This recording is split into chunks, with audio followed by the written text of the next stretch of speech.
ನಿಮ್ಗೆ ಬಂದಿರುವಂತಹದ್ದು ಯಾವುದು? Knight of wands ಬಂದಿದೆ.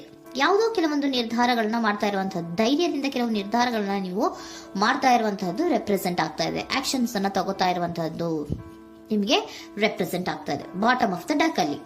ಓಕೆ, ಇನ್ ನಿಯರ್ ಪಾಸ್ಟಿನಲ್ಲಿ ಏನಾಗಿದೆ? ನಿಮ್ಮ ಲವ್ ಲೈಫಿನ ವಿಚಾರವಾಗಿದ್ರೆ ದ ಫೂಲ್ ಕಾರ್ಡ್ ರೆಪ್ರೆಸೆಂಟ್ ಆಗಿದೆ. ತುಂಬಾನೇ ಚೆನ್ನಾಗಿದೆ, ಜಾಯ್ಫುಲ್ ಆಗಿತ್ತು, ಬಿಗಿನಿಂಗ್ ತುಂಬಾ ಚೆನ್ನಾಗೇ ಇದೆ. ಕಾರ್ಡ್ ಬಂದಿರುವಂತಹದ್ದೇನು? ವೀಲ್ ಆಫ್ ಫಾರ್ಚೂನ್ ಬಂದಿದೆ.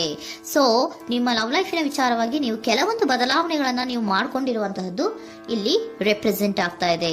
ಕ್ವೀನ್ ಆಫ್ ಕಪ್ಸ್ ಏನನ್ನ ರೆಪ್ರೆಸೆಂಟ್ ಮಾಡುತ್ತೆ? ಸೊ ಕ್ವೀನ್ ಆಫ್ ಕಪ್ಸ್ ನೀವು ಯಾಕೆ ಬದಲಾವಣೆಗಳನ್ನ ಮಾಡ್ಕೊಂಡಿದ್ದೀರಾ? ಕೆಲವೊಂದು ರೀತಿಯ ಸ್ಟೇಬಲ್ ಇರಬೇಕು, ಬಹಳ ಕೇರ್ ಅನ್ನ ಮಾಡ್ತಾ ಇರುವಂತಹದ್ದು, ಲವ್ ಲೈಫಿನ ವಿಚಾರವಾಗಿ ಬಹಳಷ್ಟು ಇಂಟ್ರೆಸ್ಟ್ ಅನ್ನ ತಗೊಂಡಿರುವಂತಹದ್ದು ನಿಯರ್ ಪಾಸ್ಟಿನಲ್ಲಿ ರೆಪ್ರೆಸೆಂಟ್ ಆಗ್ತಾ ಇದೆ.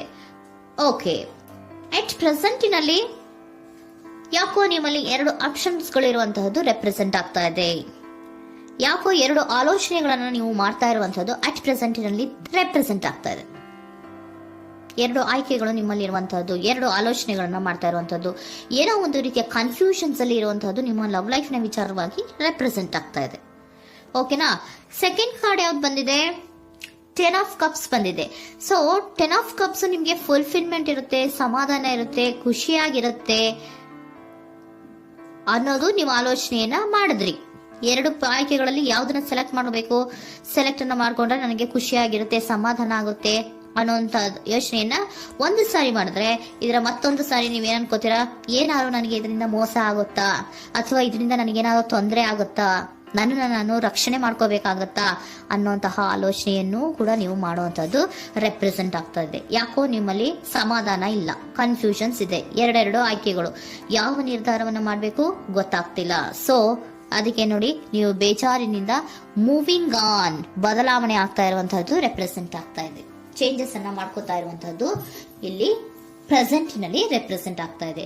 ಯಾಕೋ ಬೇಜಾರಿನಿಂದ ಕೆಲವೊಂದು ರೀತಿಯ ಬದಲಾವಣೆಗಳನ್ನ ನೀವು ಮಾಡ್ಕೋತಾ ಇರುವಂತಹದ್ದು 6 ಆಫ್ ಸೋರ್ಟ್ಸ್ ಅಲ್ಲಿ ರೆಪ್ರೆಸೆಂಟ್ ಆಗ್ತಾ ಇದೆ. ನೀವು ಈ 6 ಆಫ್ ಸೋರ್ಟ್ಸ್ ಮತ್ತೆ ಏನನ್ನ ರೆಪ್ರೆಸೆಂಟ್ ಮಾಡುತ್ತೆ ಅಂದ್ರೆ, ನಾನು ಲವ್ ಲೈಫಿನ ವಿಚಾರವಾಗಿ ಒಂದು ಬೆಟರ್ ಆಪ್ಷನ್ಸ್ ಅನ್ನ ಸೆಲೆಕ್ಟ್ ಮಾಡ್ಕೋಬೇಕು ಅನ್ನುವಂತಹ ಆಲೋಚನೆಯನ್ನ ಮಾಡ್ತಾ ಇರುವಂತಹದ್ದು ರೆಪ್ರೆಸೆಂಟ್ ಆಗ್ತಾ ಇದೆ. ಓಕೆನಾ? ನೀವೇನಂದ್ರೆ ಅಟ್ ಪ್ರೆಸೆಂಟಿನಲ್ಲಿ ನಿಮ್ಮ ಲವ್ ಲೈಫಿನ ವಿಚಾರವಾಗಿ ಬೆಟರ್ ಆಪ್ಷನ್ ಬಗ್ಗೆ ಯೋಚನೆಯನ್ನ ಮಾಡ್ತಾ ಇರುವಂತಹದ್ದು, ಅದರ ಬಗ್ಗೆ ಸ್ವಲ್ಪ ಕನ್ಫ್ಯೂಷನ್ ಅಲ್ಲಿ ಇರುವಂತಹದ್ದು ಅಟ್ ಪ್ರೆಸೆಂಟಿನಲ್ಲಿ ರೆಪ್ರೆಸೆಂಟ್ ಆಗ್ತಾ ಇದೆ. ಬಟ್ ನಿಯರ್ ಫ್ಯೂಚರಿನಲ್ಲಿ ಏನಿದೆ? 3 ಆಫ್ ಸೋರ್ಟ್ಸ್ ಇದೆ. ಕೆಲವೊಂದು ರೀತಿಯ ಬೇಜಾರುಗಳಿರುವಂತಹದ್ದು, ನೋವುಗಳಿರುವಂತಹದ್ದು, ಕೆಲವೊಬ್ರು ಅಳ್ತಾ ಇರುವಂತಹದ್ದು, ಭಾವನಾತ್ಮಕವಾಗಿ ತುಂಬಾ ಫೀಲ್ ಅನ್ನ ಮಾಡ್ತಾ ಇರುವಂತಹದ್ದು ನಿಮ್ಗೆ ರೆಪ್ರೆಸೆಂಟ್ ಆಗ್ತಾ ಇದೆ. ಯಾಕೆ ನಿಮಗೆ ಆ ತರ ಆಗತ್ತೆ ಅಂತ ಅಂದ್ರೆ, ಡೆವಿಲ್ ಕಾರ್ಡ್ ರೆಪ್ರೆಸೆಂಟ್ ಆಗಿದೆ. ಸೊ ಡೆವಿಲ್ ಕಾರ್ಡ್ ಏನನ್ನ ಹೇಳತ್ತೆ? ಅಡಿಕ್ಷನ್ಸ್ ಅನ್ನ ಹೇಳತ್ತೆ. ತುಂಬಾ ಯೋಚನೆಯನ್ನ ಮಾಡುವಂತಹದ್ದು, ಮೇಲಿಂದ ಮೇಲೆ ನೀವು ಒಂದನ್ನೇ ನೀವು ಯೋಚನೆ ಮಾಡ್ತಾ ಇದ್ರೆ ನಿಮ್ಗೆ ಅಲ್ಲಾಗುವಂತದ್ದೇನು? ನೋವುಗಳೇ ಅಲ್ಲಾಗುವಂತಹದ್ದು. ಸೊ ಯಾತಕ್ಕೆ ಅಂದ್ರೆ ನಿಮ್ಮಿಬ್ಬರ ಮಧ್ಯೆ ಕೆಲವೊಂದು ರೀತಿಯ ಘರ್ಷಣೆಗಳಿರುವಂತಹದ್ದು ರೆಪ್ರೆಸೆಂಟ್ ಆಗ್ತಾ ಇದೆ.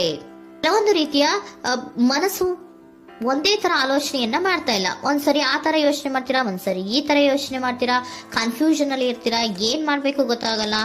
ಸೊ ಅದಕ್ಕೆ ನಿಮ್ಗೆ ಬೇಜಾರು, ನೋವು ಇರೋಂಥದ್ದು. ಮತ್ತೆ ನೆಕ್ಸ್ಟ್ ಕಾರ್ಡ್ ಬಂದಿರುವಂತದ್ದೇನು? 5 ಆಫ್ ಪ್ಯಾಂಟಿಕಲ್ಸ್ ಬಂದಿದೆ. ಸೊ 5 ಆಫ್ ಪ್ಯಾಂಟಿಕಲ್ಸ್ ಏನು? ತುಂಬಾ ಇದು ಕೂಡ ತುಂಬಾ ಬೇಜಾರಿನಲ್ಲೇ ಇರುವಂತಹದ್ದು, ಫೀಲಿಂಗ್ ಲೆಫ್ಟ್ ಔಟ್ ಆಗ್ತಾ ಇರುವಂತಹದ್ದು, ರೀತಿಯ ಒಂದು ಬ್ಯಾಡ್ ಸಿಚುಯೇಷನ್ ಅಲ್ಲಿ ಇರುವಂತಹದ್ದು, ಅಂದ್ರೆ ಯಾವಾಗ್ಲೂ ನೋವು ಪಡ್ತಾ ಇರುವಂತಹದ್ದು, ಯಾವಾಗ್ಲೂ ಯೋಚನೆ ಮಾಡ್ತಾ ಇರುವಂತಹದ್ದು, ಇಮಿಡಿಯೇಟ್ ಫ್ಯೂಚರಿನಲ್ಲಿ ಈ ರೀತಿ ರೆಪ್ರೆಸೆಂಟ್ ಓಕೆನಾ? ಸೊ ದ ಮೂನ್ ಕಾರ್ಡ್ ಏನನ್ನ ರೆಪ್ರೆಸೆಂಟ್ ಮಾಡುತ್ತೆ ಅಂದ್ರೆ, ರಿಯಾಲಿಟಿಯ ಕಡೆಗೆ ಹೆಚ್ಚು ಗಮನ ಕೊಡದೇ ಇರುವಂತಹದನ್ನ ರೆಪ್ರೆಸೆಂಟ್ ಮಾಡುತ್ತೆ. ಓಕೆನಾ? ಇದಿಷ್ಟು ನಿಮ್ಮ ಸ್ವಂತಿನ love reading. Next angel guidance ನಿಮ್ಗೆ ಏನ್ ಕೊಡ್ತಾರೆ ಅನ್ನೋದನ್ನ ನೋಡೋಣ. ನೋ ಅನ್ನೋಂತ ಆನ್ಸರ್ ಅನ್ನ ಕೊಡ್ತಾ ಇದ್ದಾರೆ. So no, not the right time. ನೀವೇನು ಕೂಡ ಈ ಕನ್ಫ್ಯೂಷನ್ ಅಲ್ಲಿ ಇದ್ದಾಗ ಯಾವುದೇ ರೀತಿಯ ಡಿಸಿಷನ್ಸ್ ನ ಮಾಡೋದಕ್ಕೆ ಇದು ಕರೆಕ್ಟ್ ಆಗಿರುವಂತಹ ಟೈಮು ಅಲ್ಲ. Perfect timing. So perfect timing ಅನ್ನ ಬಂದಾಗ ನೀವು ಕೆಲವೊಂದು ರೀತಿಯ ಡಿಸಿಷನ್ಸ್ ಅನ್ನ ಮಾಡ್ಬೇಕಾಗತ್ತೆ.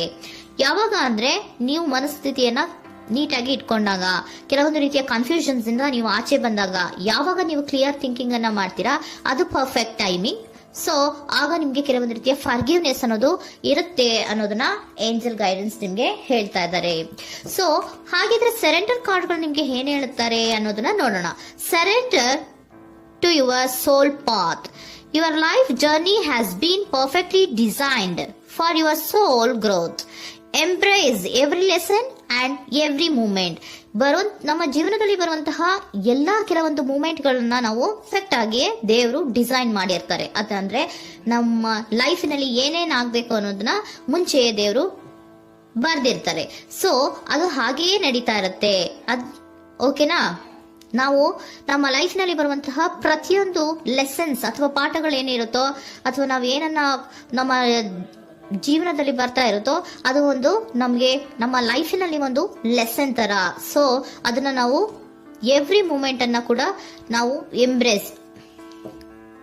ಸ್ವೀಕರಿಸಬೇಕು. ಯಾವಾಗ್ಲೂ ಕೂಡ ಅದನ್ನು ಸ್ವೀಕರಿಸಿಕೊಂಡು ಮುಂದೆ ಮುಂದೆ ಹೋಗ್ತಾ ಇರಬೇಕು. ಪ್ರತಿ ನಿಮಿಷವೂ ಕೂಡ ಒಂದೊಂದು ರೀತಿಯ ನಮಗೆ ಪಾಠ ಇದ್ದ ಹಾಗೆ ಅಂತ ಹೇಳ್ತಾ ಇದ್ದಾರೆ. Surrender unhealthy relationship. Let go a relationship that don't serve you, including unavailable or toxic people. You deserve to be treasured by others and to be surrounded by positive people. Unhealthy relationship ನ ಕಡೆಗೆ ಹೆಚ್ಚು ಗಮನವನ್ನ ಕೊಡಬೇಡಿ. ಈ toxic people ನ ಕಡೆಗೆ ಹೆಚ್ಚು ಗಮನವನ್ನ ಕೊಡಬಾರ್ದು. So ಯಾವಾಗ್ಲೂ ನಾವು ಪಾಸಿಟಿವ್ ಆಗಿ ಥಿಂಕ್ ಮಾಡುವಂತಹ, ಪಾಸಿಟಿವ್ ಆಗಿ ಆಲೋಚನೆ ಮಾಡುವಂತಹ ಜನಗಳ ಜೊತೆಯಲ್ಲಿಯೇ ನಾವು ಹೆಚ್ಚು ಇರಬೇಕು ಅನ್ನೋದನ್ನ ನಿಮ್ಗೆ ಸರೆಂಡರ್ ಕಾರ್ಡ್ ಹೇಳ್ತಾ ಇದ್ದಾರೆ.